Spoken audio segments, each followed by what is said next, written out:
সংসদ সদস্য জনাব হাফিজ উদ্দিন আহমদ বীর বিক্রম কে স্পিকার পদে নির্বাচিত হয়েছে বলে ঘোষণা করা যেতে পারে। মুক্তি সংগ্রামের এক লড়াকু সৈনিক মেজর হাফিজ উদ্দিন আহমেদ একাধারে স্বাধীনতা যুদ্ধ, রাজনীতি ও ফুটবলের ময়দানে রেখেছেন অগ্রণী ভূমিকা। রণাঙ্গনের সম্মুখ সারিতে নেতৃত্ব দিয়ে পেয়েছেন বীর বিক্রম খেতাব।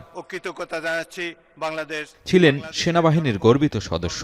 অবসরের পর যুক্ত হন রাজনীতিতে। নিজ এলাকা ভোলা ৩ আসনে জনগণের সমর্থন আর ভালোবাসায় একে একে ৬ বার সংসদ সদস্য নির্বাচিত হন। দায়িত্ব পালন করেন বাণিজ্য, পানি সম্পদ ও মুক্তিযুদ্ধ বিষয়ক মন্ত্রী হিসেবেও।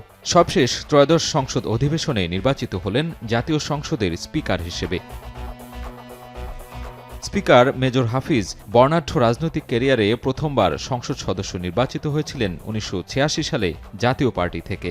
এরপর ১৯৮৮ সালে চতুর্থ জাতীয় সংসদ নির্বাচনেও জয়লাভ করেন তিনি। ১৯৯১ সালে স্বতন্ত্র প্রার্থী হিসেবে সংসদে যান। পরে ১৯৯২ সালে বিএনপিতে যোগ দেন তিনি। খালেদা জিয়ার দ্বিতীয় মন্ত্রিসভায় পান বাণিজ্য মন্ত্রণালয়ের দায়িত্ব।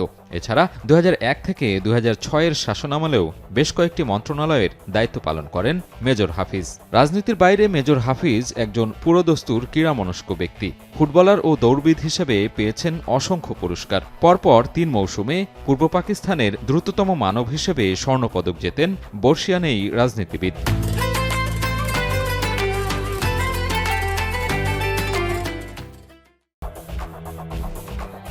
১৯৬৭ থেকে ১৯৭০ সাল পর্যন্ত খেলেছেন পাকিস্তান জাতীয় ফুটবল দলে। পরে অধিনায়ক হিসেবে দায়িত্ব পালন করেন মোহামেডান স্পোর্টিং ক্লাব, ঢাকা বিশ্ববিদ্যালয় ফুটবল দলের। শুধু খেলোয়াড় হিসেবে নন, সাংগঠনিক দায়িত্ব পালনেও ছিলেন এগিয়ে।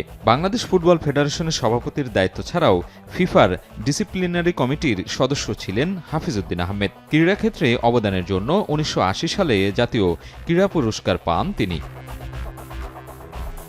রাজনীতি, খেলার মাঠ ছাড়াও সাহিত্য লেখনীতেও ছিলেন সমান পারদর্শী। মুক্তিযুদ্ধ স্মরণে লিখেছেন বেশ কয়েকটি গ্রন্থ, যার মধ্যে রক্তে ভেজা ৭১, গৌরবাঙ্গনে, গণতন্ত্র রিমান্ডে উল্লেখযোগ্য। গণতন্ত্রের অনেক ক্রমবিকাশ আমরা লক্ষ্য করেছি। মেজর হাফিজ উদ্দিন আহমেদ ১৯৪৪ সালে ভোলার লালমোহনে জন্মগ্রহণ করেন। ঢাকা বিশ্ববিদ্যালয়ের রাষ্ট্রবিজ্ঞান বিভাগ থেকে শিক্ষাজীবন শেষ করেন তিনি। অনেক বাধা প্রতিক্রম করে সাজিদ আরাফাত, এখন, ঢাকা।